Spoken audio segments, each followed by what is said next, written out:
Assalamualaikum warahmatullahi wabarakatuh. Kita akan belajar tajuk baru iaitu bidang Al-Quran, dakwah pemacu kemajuan. Pendidikan Islam tingkatan 4. Okey, baiklah, sebelum itu kita tengok dulu bacaan ayat dan juga memahami maksudnya daripada surah Fussilat ayat 33. A'udzubillahi minasyaitonirrajim.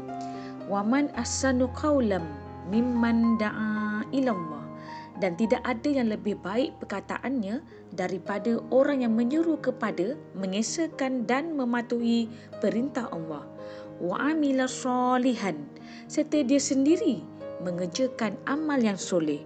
Wa qala innani minal muslimin, sesungguhnya aku adalah dari orang-orang Islam yang berserah bulat-bulat kepada Allah.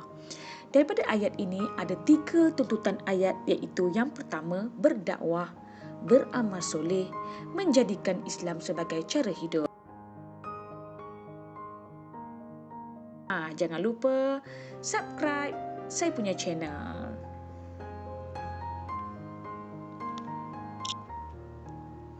Seterusnya kita akan lihat nama mukri, iaitu pakar rujuk tilawah Al-Quran pada zaman Rasulullah SAW di kalangan sahabat Abdullah bin Mas'ud, Salim Maula Abi Huzaifah, Ubay bin Ka'ab, Muaz bin Jabal.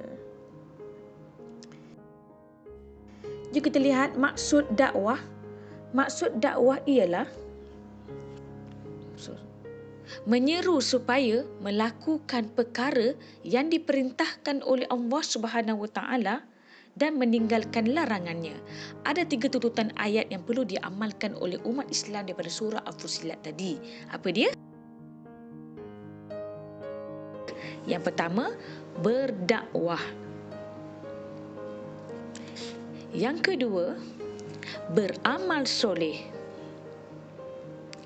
Dan yang ketiga, menjadikan Islam sebagai cara hidup. Islam is the way of life.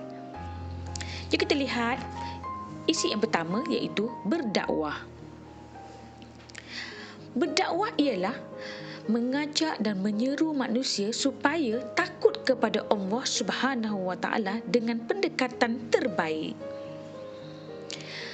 Berdakwah merupakan tugasan yang mulia di sisi Allah Subhanahu Wa Taala.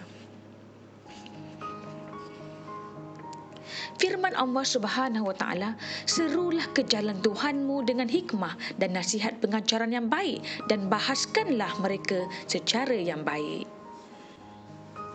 Yang kedua, beramal soleh. Beramal soleh ialah perbuatan baik yang dilakukan mengikut panduan Al-Quran dan As-Sunnah dengan niat untuk mendekatkan diri kepada Allah Subhanahu Wa Taala. Contoh amalan soleh ada 2, ibadat khusus dan juga ibadat umum. Contoh ibadat khusus solat dan puasa, manakala ibadat umum berakhlak mulia. Berakhlak mulia kepada ibu bapa sangat dituntut dalam Islam. Yang ketiga, menjadikan Islam sebagai cara hidup.